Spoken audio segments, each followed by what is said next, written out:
Shalom saudara yang dikasihi Tuhan Yesus Kristus. Selamat pagi, selamat berjumpa kembali dalam renungan pada pagi hari ini. Doa dan harapan saya saudara semua ada dalam keadaan yang baik, sehat, penuh sukacita dan berkat-berkat Tuhan. Sebelum kita mendengarkan renungan firman Tuhan, mari sama-sama kita berdoa. Bapa kami yang di sorga, Bapa dalam nama Tuhan Yesus Kristus, kami bersyukur karena perlindungan Tuhan dari malam hingga pagi hari ini. Kembali di hari yang baru ini kami boleh ada karena kemurahan Tuhan, kasih-Mu berlimpah dalam hidup kami. Terima kasih buat kesehatan dan kekuatan, kesempatan yang Tuhan berikan kepada kami.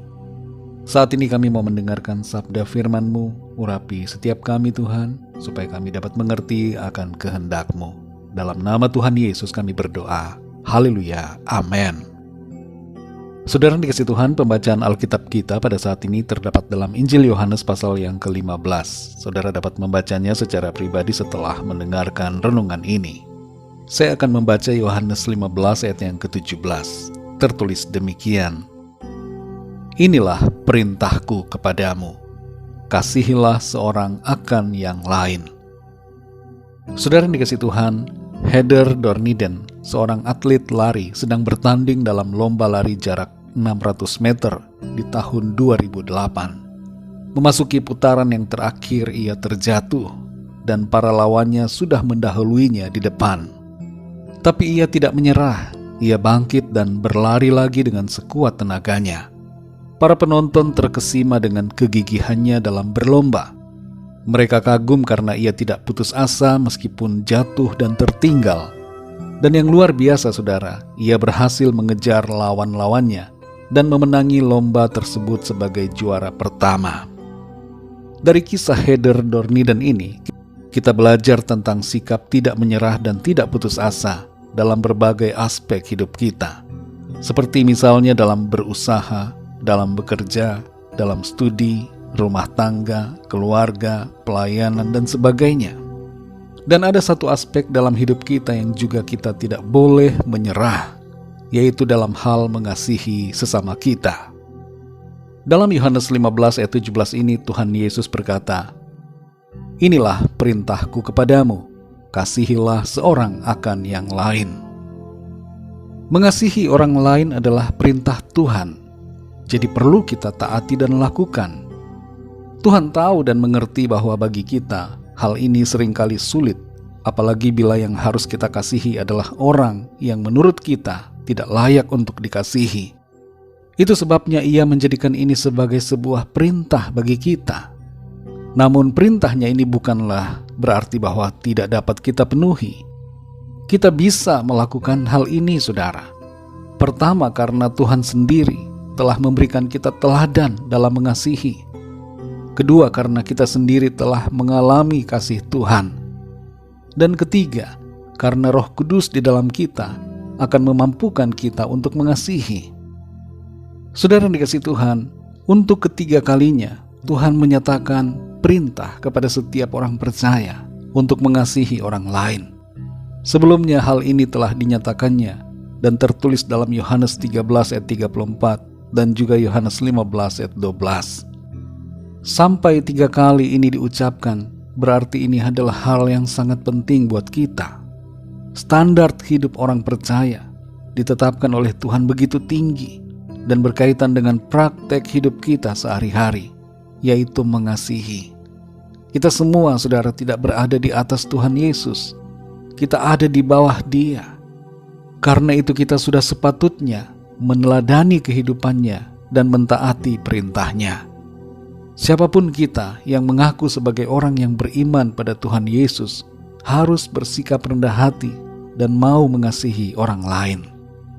Memang saudara, terkadang dalam kehidupan ini ada situasi di mana kita seakan ingin berhenti dalam mengasihi karena kita putus asa dan kecewa melihat sikap orang lain kepada kita. Kita ingin menyerah dalam mentaati firman Tuhan dalam hal mengasihi. Hal ini disebabkan karena kita merasa sakit hati, dihina, tidak diperhatikan, tidak dihormati, dan berbagai perasaan emosional lainnya yang membuat kita malas dan tidak mau melanjutkan sikap mengasihi. Tapi mari saudara, saat ini kita ingat akan kasih Tuhan.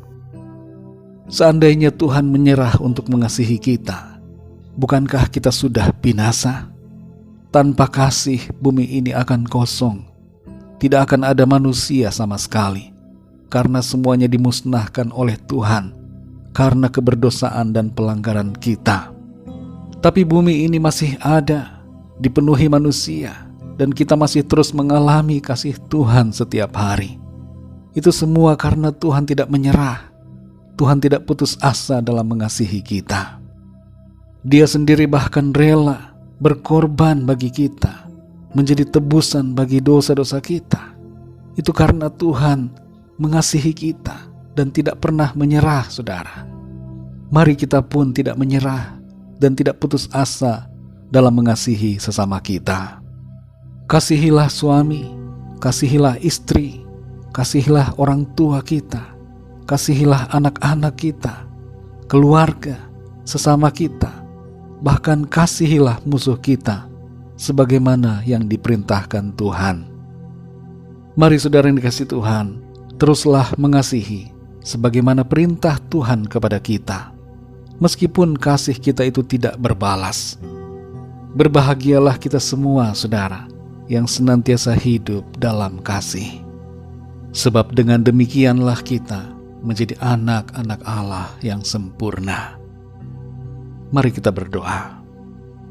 Bapa kami yang di sorga, Bapa, dalam nama Tuhan Yesus Kristus, kami bersyukur untuk firman-Mu yang sudah kami baca, dengar, dan renungkan saat ini.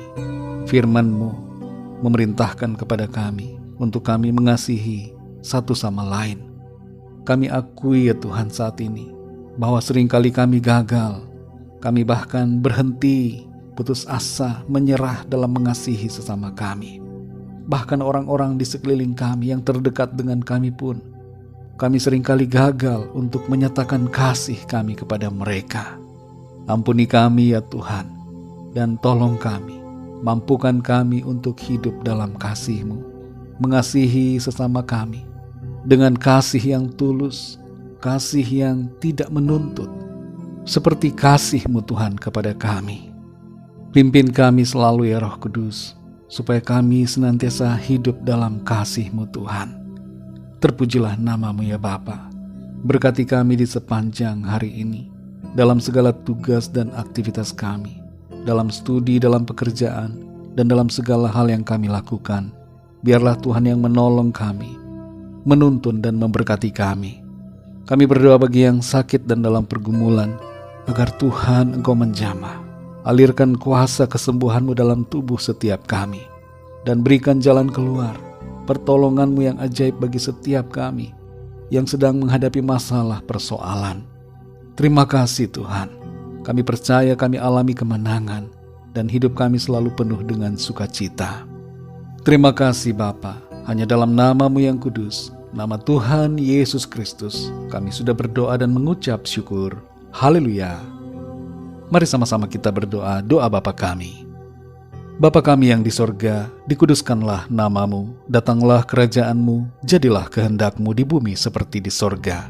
Berikanlah kami pada hari ini makanan kami yang secukupnya. Dan ampunilah kami akan kesalahan kami, seperti kami pun mengampuni orang yang bersalah kepada kami.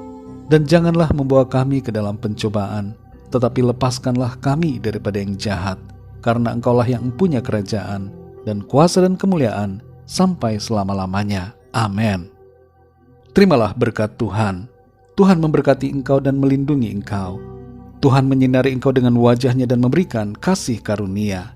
Tuhan menghadapkan wajah-Nya kepadamu dan memberikan damai sejahtera. Berkat anugerah dari Bapa Surgawi, cinta kasih karunia dari Tuhan Yesus Kristus, dalam persekutuan dan penghiburan Roh Kudus, menyertai kita semua, sekarang ini dan sampai selama-lamanya. Dalam berkat nama Tuhan Yesus Kristus. Haleluya. Amin. Puji Tuhan, saudara yang dikasihi Tuhan, saya percaya firman Tuhan menjadi berkat dan kekuatan buat saudara semua, dan Roh Kudus akan menolong saudara untuk lebih lagi memahami kebenaran firman Tuhan. Tuhan Yesus memberkati saudara semua. Sampai jumpa dalam renungan yang berikutnya. Haleluya.